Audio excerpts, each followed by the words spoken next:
나이가 들어가시면서 뇌 기능이 떨어지는 것은 사실이기 때문에 그 나이에 맞는 인지 기능을 유지하기 위한 여러 가지 활동을 하면 도움이 됩니다. 사실 집에서 혼자 할 수 있는 것들도 많고요. 기관이나 시설들을 이용해서 할 수 있는 것들이 여러 가지가 있습니다. 구체적으로 말씀을 드리면은 안녕하십니까. 저는 광명 성혜병원에서 신경과 과장으로 근무하고 있는 윤영훈이라고 합니다. 오늘 주제는 아무래도 신경과에서 가장 많이 보는 질환 중에 하나인 치매에 대해서 좀 얘기를 해볼까 합니다.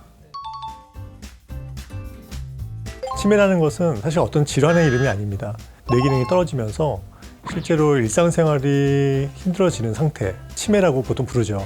다만 치매는 병명이 아니기 때문에 치매를 일으키는 여러 가지 병에 대해서 이제 우리가 확인을 하고 치료할 필요가 있습니다. 예를 들어서 보통 가장 흔하게 보는 경우는 이런 거죠. 우리가 약속 같은 걸 잡았을 때 그 약속을 잊는 경우가 있죠. 그런데 건망증 같은 경우는 우리가 어떤 약속을 잊을 수 있죠. 단 언급을 했을 때 다시 기억을 하게 되는 경우가 많습니다. 하지만 실제 치매 환자의 경우에는 그런 약속 자체가 있었다는 것을 잊는 경우가 많죠.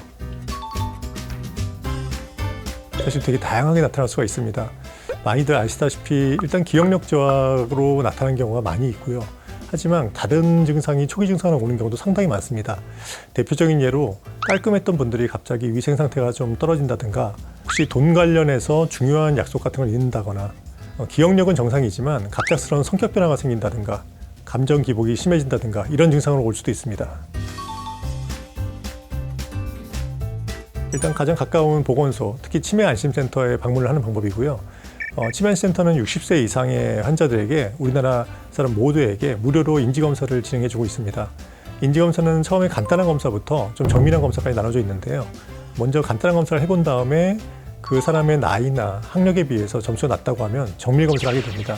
그 정밀검사상에서도 인지저하가 뚜렷하게 보인다면 신경과나 정신과가 있는 병원에 의뢰가 됩니다. 물론 보건소 치매센터를 거치지 않고 바로 병원으로 가는 경우도 있습니다. 특히나 갑작스럽게 나빠지거나 갑작스러운 이상 증상들이 보일 때는 사실 이러한 절차들이 시간이 좀 걸리기 때문에 바로 병원으로 가서 검사하는 것도 중요할 수 있습니다. 일반적으로 동양권과 서구권이 좀 틀리는데요. 서구권에서는 알츠하이머병 치매가 80% 이상 정도라고 알려져 있습니다. 그리고 혈관성 치매가 20, 30% 정도로 알려져 있고요. 이 두 가지가 가장 많다고 볼 수 있고, 상대적으로 알츠하이머병 치매가 50% 정도, 또 혈관성 치매가 30, 40% 정도로 알츠하이머병 치매 빈도가 조금 낮은 게 특징입니다. 아까 말씀드렸지만 치매 자체가 병명이 아니라고 해서 말씀드렸죠. 치매 자체를 치료하는 게 아니라 치매를 일으키는 병을 알아서 그 병을 치료나 예방을 하는 것이 중요한데요. 만약에 그 치매의 원인이 알츠하이머병이라고 한다면 알츠하이머병의 진행을 억제하는 약이 있습니다. 그런 약들을 통해서 우리가 알츠하이머병 진행을 억제할 수 있고, 특히 작년부터는 미국에서 개발된 알츠하이머병 치료제도 새로 개발된 것이 있기 때문에 우리나라에도 조금씩 도입되고 있는 중입니다. 그 외에 혈관성 치매 같은 경우는 사실 뇌 혈관의 손상으로 인해서 뇌 손상이 오는 거기 때문에 혈관성 치매를 일으키는 여러 가지 원인, 고혈압이나 당뇨, 고지혈증 같은 위험 요인을 조절하는 것이 더 중요하고, 특히 연관된 금연, 절주 같은 것들이 동반되어야 합니다. 물론이죠. 기본적으로 치매 환자에게만 사실 국한된 건 아니죠. 노인에게서 모두 해당되는 걸 수 있습니다. 어쨌든 우리는 나이가 들어가시면서 뇌 기능이 떨어지는 것은 사실이기 때문에 그 나이에 맞는 인지 기능을 유지하기 위한 여러 가지 활동을 하면 도움이 됩니다. 그러기 위해서는 사실 집에서 혼자 할 수 있는 것들도 많고요. 기관이나 시설들을 이용해서 할 수 있는 것들이 여러 가지가 있습니다.